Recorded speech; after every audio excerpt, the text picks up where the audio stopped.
ನಮಸ್ಕಾರ ವೀಕ್ಷಕರೇ, ಸದಾ ಆರೋಗ್ಯವಾಗಿರಲು ಹಿರಿಯರ 28 ಸಲಹೆಗಳು ಇಂದಿನ ವಿಡಿಯೋದಲ್ಲಿ ತಿಳಿಯೋಣ. 1.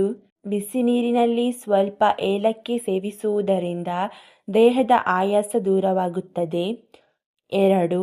ಶುಂಠಿ ಬೆರೆಸಿದ ಹಾಲು ಕುಡಿಯುವುದರಿಂದ ಬೆನ್ನು ನೋವಿನಿಂದ ಪರಿಹಾರ ಸಿಗುತ್ತದೆ. 3. ಹಿಂದಿನ ದಿನ ಕತ್ತರಿಸಿದ ಈರುಳ್ಳಿ ಇವತ್ತು ತಿನ್ನಬೇಡಿ, ಇದು ಹೊಟ್ಟೆಯ ಕಾಯಿಲೆಗಳಿಗೆ ಕಾರಣವಾಗಬಹುದು. 4. ಮೂಲಂಗಿ ರಸವನ್ನು ಕುಡಿಯುವುದರಿಂದ ಪಿತ್ತಕೋಶದ ಕಲ್ಲುಗಳ ರಚನೆಯು ನಿಲ್ಲುತ್ತದೆ. 5. ಬೆಲ್ಲದ ಸೇವನೆಯಿಂದ ಸಕ್ಕರೆ ಕಾಯಿಲೆಗಳು ದೂರವಾಗುತ್ತದೆ. 6. ನಿಮ್ಮ ತುಟಿಗಳು ಕಪ್ಪಾಗಿದ್ದರೆ ರಾತ್ರಿ ಮಲಗುವ ಮೊದಲು ನಿಮ್ಮ ತುಟಿಗಳಿಗೆ ಹಾಲಿನ ಕೆನೆ ಹಚ್ಚುವುದರಿಂದ ನಿಮ್ಮ ತುಟಿಗಳು ಕೆಂಪಾಗುತ್ತವೆ ಮತ್ತು ಮೃದುವಾಗುತ್ತವೆ. 7. ಮಲಗುವ ಮುನ್ನ ಉಗುರು ಬೆಚ್ಚಗೆಯ ನೀರನ್ನು ಕುಡಿಯುವುದರಿಂದ ಮೂತ್ರಪಿಂಡಗಳು ಸ್ವಚ್ಛವಾಗುತ್ತವೆ. 8. ಹೆಚ್ಚು ತಣ್ಣೀರು ಕುಡಿಯುವುದರಿಂದ ಮುಖದಲ್ಲಿ ಸುಕ್ಕುಗಳು ಉಂಟಾಗುತ್ತವೆ. 9. ಕೊತ್ತಂಬರಿ ಬೀಜದ ರಸವನ್ನು ಬೋಳು ತಲೆಗೆ ಹಚ್ಚುವುದರಿಂದ ಕೂದಲು ಬೆಳೆಯುತ್ತದೆ. 10. ಬಿಸಿ ರೊಟ್ಟಿಯೊಂದಿಗೆ ಮೊಸರನ್ನು ಸೇವಿಸಬೇಡಿ. 11.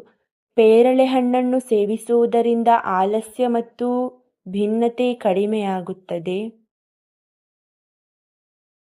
12.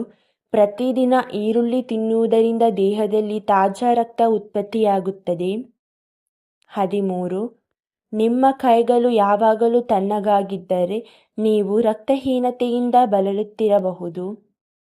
14. ತುಂಬ ತಣ್ಣನೆಯ ನೀರು ಹಲ್ಲುಗಳಿಗೆ ಹಾನಿ ಮಾಡುತ್ತದೆ ಮತ್ತು ಹಲ್ಲುಗಳು ಬೇಗನೆ ಕೆಡುತ್ತವೆ. 15. ಹಣ್ಣುಗಳನ್ನು ತಿಂದ ನಂತರ ನೀರನ್ನು ಕುಡಿಯಬಾರದು, ಇದು ಆಮ್ಲವನ್ನು ಉತ್ಪಾದಿಸುತ್ತದೆ ಮತ್ತು ಎದೆಯುರಿ ಕೂಡ ಉಂಟಾಗಬಹುದು. 16. ಪ್ರತಿದಿನ ಹಾಲು ಕುಡಿಯುವುದರಿಂದ ದೇಹಕ್ಕೆ ತುಂಬ ಪ್ರಯೋಜನಕಾರಿ. 17. ಪ್ರತಿದಿನ ಬಾಳೆಹಣ್ಣು ತಿನ್ನುವುದರಿಂದ ಹೊಟ್ಟೆಯ ತೊಂದರೆಗಳು ಬರುವುದಿಲ್ಲ. 18. ಪ್ರತಿದಿನ ಒಂದು ಟೊಮೆಟೊ ತಿನ್ನುವುದರಿಂದ ಕೂದಲು ಬೇಗನೆ ಬೆಳ್ಳಗಾಗುವುದಿಲ್ಲ. 19. ಏಲಕ್ಕಿಯನ್ನು ಬೆಳಗಿನ ಉಪಹಾರದಲ್ಲಿ ಸೇವಿಸುವುದರಿಂದ ಉಸಿರಾಟದ ತೊಂದರೆಗಳನ್ನು ತಡೆಯುತ್ತದೆ. 20. ಮುಖದ ಮೇಲೆ ವಯಸ್ಸಾದಂತೆ ಕಾಣಿಸಿಕೊಳ್ಳಲು ಪ್ರಾರಂಭಿಸಿದರೆ ಬಾರ್ಲಿ ಬೀಜವನ್ನು ಹಾಲಿನಲ್ಲಿ ನೆನೆಸಿ ತಿನ್ನಬೇಕು. 21. ಕೂದಲು ದಪ್ಪ ಮತ್ತು ಉದ್ದವಾಗಲು ಸಾಸಿವೆ ಎಣ್ಣೆಯಲ್ಲಿ ಸ್ವಲ್ಪ ಹಾಲನ್ನು ಬೆರೆಸಿ ತಲೆಗೆ ಹಚ್ಚುವುದರಿಂದ ಕೂದಲು ಬೇಗನೆ ಬೆಳೆಯುತ್ತದೆ. 22. ಸಿಹಿ ತಿಂಡಿಗಳು ನಾಲಿಗೆಗೆ ಮಾತ್ರವೇ ಸಿಹಿ. ಸಕ್ಕರೆ ಕಾಯಿಲೆ ಇಲ್ಲದಾದರೂ ಸಿಹಿ ತಿಂಡಿ ತಿನ್ನುವುದಾದಲ್ಲಿ ಸ್ವಲ್ಪ ಪ್ರಮಾಣದಲ್ಲಿ ವಾರಕ್ಕೆ 1 ಸಲ ಊಟದ ನಂತರ ಸೇವಿಸಬೇಕು. 23. ಪರಸ್ಪರ ವಿರುದ್ಧ ಗುಣಗಳಿರುವ ಆಹಾರವನ್ನು ಒಟ್ಟಿಗೆ ಸೇವಿಸಬಾರದು. ಉದಾಹರಣೆಗೆ, ಮಾಂಸಾಹಾರ ತಿಂದು ಹಾಲು ಕುಡಿಯಬಾರದು. ಖಾರವಾದ ಕರಿದ ತಿಂಡಿ ತಿಂದು ಮಜ್ಜಿಗೆ ಕುಡಿಯುವುದು ಒಳ್ಳೆಯದಲ್ಲ. ಬಾಳೆಹಣ್ಣನ್ನು ಮಜ್ಜಿಗೆಯೊಂದಿಗೆ ಸೇವಿಸಬಾರದು, ಇದು ವಿಪರೀತ ಪರಿಣಾಮಗಳನ್ನು ಉಂಟುಮಾಡುವ ಅಪಾಯವಿದೆ. ಸಿಹಿ ತಿಂಡಿ ತಿಂದ ತಕ್ಷಣವೇ ಚಹಾ, ಕಾಫಿ ಕುಡಿದಲ್ಲಿ ಕಬ್ಬಿಣ ಅಂಶಗಳು ಹಿಡಿಯುವುದಿಲ್ಲ. ಕಾಫಿ, ಚಹಾ ದಿನದಲ್ಲಿ 1 ಕಪ್ಪಿಗಿಂತ ಹೆಚ್ಚಾಗಿ ಕುಡಿಯುವುದು ಸರಿಯಲ್ಲ. 24. ಹೊಟ್ಟೆಗೆ ಅರ್ಧ ಭಾಗ ಆಹಾರ, ಇನ್ನರ್ಧ ಭಾಗ ನೀರನ್ನು ನೀಡಬೇಕು. 25.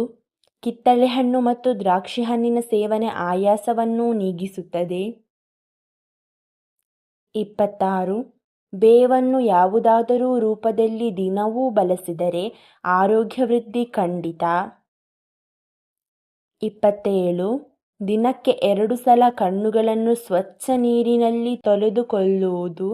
2 ಸಲ ದಂತಶುದ್ಧಿ ದಿನಕ್ಕೆ 2 ಸಲವಾದರೂ ಸುಮಾರು 50 ರಿಂದ 60 ನಿಮಿಷಗಳ ವೇಗದ ನಡಿಗೆ ಆರೋಗ್ಯಕ್ಕೆ ಅಗತ್ಯ.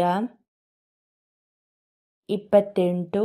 ಒಂದು ದಿನಕ್ಕೆ 8 ರಿಂದ 10 ಗ್ಲಾಸ್ಗಳಷ್ಟು ಶುದ್ಧ ನೀರನ್ನು ಬಾಯಾರಿಕೆ ಇರಲಿ ಮೂತ್ರಪಿಂಡದ ಆರೋಗ್ಯದಿಂದ ಹಿಡಿದು ಚರ್ಮದ ಆರೋಗ್ಯದವರೆಗೆ ನಾವು ಕುಡಿಯುವ ನೀರಿನ ಪ್ರಭಾವವಿದೆ.